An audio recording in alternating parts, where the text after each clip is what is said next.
douanes du port d'Alger, facilitation des procédures pour les voyageurs. Le bateau bord du Badodji Mokhtar III est arrivé, ce dimanche, de Marseille avec à son bord 1072 voyageurs et 661 véhicules. Nos ressortissants sont nombreux à rentrer au pays pour y passer le Ramadan et les fêtes de l'Aïd, et vivre des moments de partage et de solidarité. Les douaniers travaillent sans relâche, avec un rythme identique à celui des autres jours. Depuis le 1er janvier, nous avons enregistré une moyenne par car ferry de 750 voyageurs et 650 véhicules, confie l'officier de contrôle Omar Hassini, inspecteur principal par intérim. Beaucoup de voyageurs se disent satisfaits des procédures de contrôle qui se font à l'intérieur du bateau au cours de la traversée pour faciliter la sortie désormais plus rapide. Les douaniers vérifient les documents des passagers, ceux des véhicules en plus des bagages. À l'arrivée du navire, chefs et agents sont mobilisés. Au total, plus de 120 douaniers sont répartis en plusieurs brigades. Aux passagers qui se plaignent des lenteurs, Hassini se veut précis et rappelle le souci de faciliter les procédures au niveau du port. Suite aux instructions des autorités supérieures et de la Direction générale des douanes, nous consacrons 3 couloirs aux voyageurs. Le couloir vert est réservé aux familles, personnes à besoins spécifiques, personnes âgées et voyageurs résidant à l'étranger qui viennent une fois par an. Les 2 autres sont destinés aux autres voyageurs qui sont par contre soumis à un contrôle rigoureux et approfondi. À la salle des arrivées, les voyageurs débarquent sans véhicule. 3 grands scanners sont installés pour un contrôle efficace et rapide. Après les formalités de police, les voyageurs non suspects passent directement au scanner. Les voyageurs suspects sont par contre signalés à un inspecteur. Il existe, nous dit-on, 3 terminaux pour les véhicules. Les premiers et 3 A sont réservés aux arrivées et le 2 des vols Algérie. Excès de bagages, l'astuce d'une Algérienne de France décriée.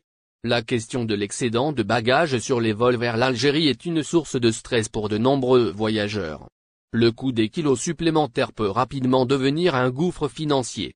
Dans ce contexte, l'astuce d'une jeune ressortissante algérienne établie en France a suscité un grand intérêt sur les réseaux sociaux.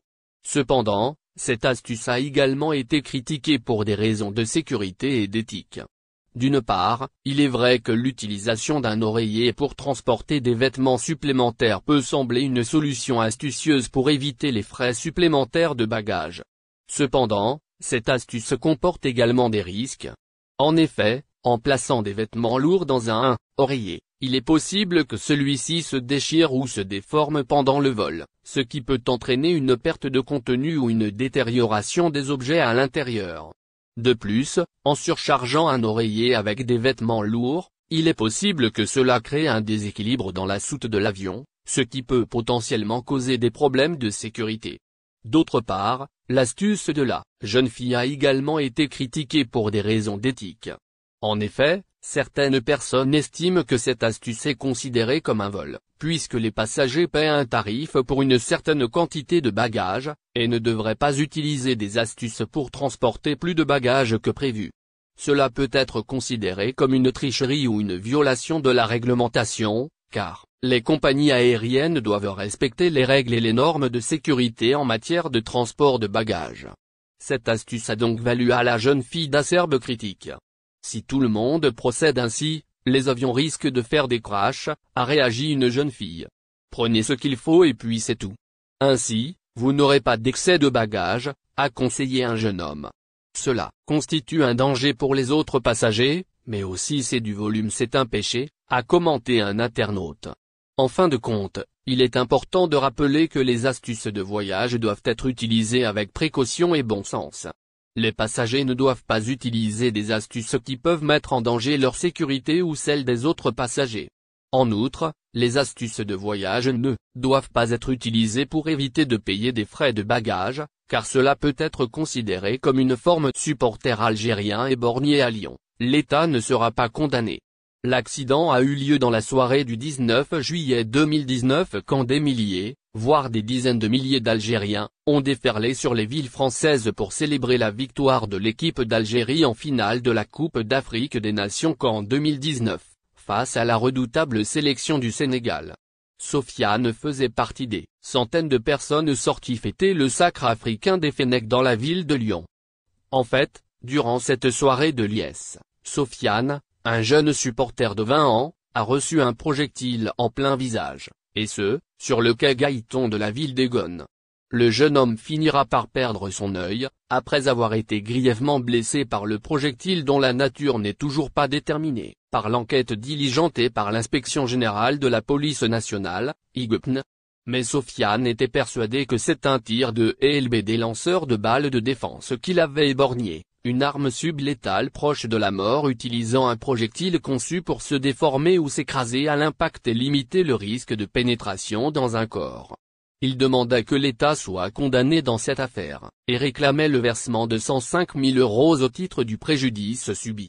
Algérien éborgné à Lyon, les questions essentielles restent sans réponse. Cependant, la justice a écarté la responsabilité d'un policier municipal que la victime et des supporters soupçonnaient d'avoir tiré au LBD. L'enquête de l'IGPN avait établi, selon des médias français, que le policier qui avait tiré à 4 reprises, était à 60 mètres du jeune Algérien. Et ce, alors que les balles du LBD ne pouvaient pas aller au-delà de 17 mètres. L'affaire a été conclue cette semaine sans qu'elle puisse répondre aux questions essentielles dans le dossier du jeune supporter de l'équipe d'Algérie éborgné lors des scènes de liesse ayant suivi le Sacre africain des Verts. Par quel projectile a été atteint Sofiane, et qui a tiré? Le projectile qui a éborgné le jeune Algérien, Sofiane pouvait être touché par un tir de LBD, mais selon des expertises de cette enquête il pouvait aussi être touché par autre France. Après l'aéroport d'Alger, un influenceur se moque ouvertement de celui d'Oran. Après l'aéroport d'Alger, un influenceur algérien établi en France a créé la polémique en se moquant ouvertement de l'aéroport de la ville d'Oran, à travers une vidéo publiée sur le réseau social TikTok. Dans cette vidéo, le jeune homme se moque du personnel de l'aéroport en disant que lorsqu'ils ont ouvert ses valises, ils n'ont trouvé que des chocolats, du Nutella et des paquets de bonbons. Il a même ajouté une voix off de la chanteuse Raïo Varda, qui disait « Il y a de tout, Ferrero Rocher, exit Rapov. » Le douanier à l'aéroport d'Oran qui ouvre mes valises et ne voit que des chocolats, du Nutella et des paquets de bonbons, a écrit l'Algérien de France dans sa vidéo TikTok.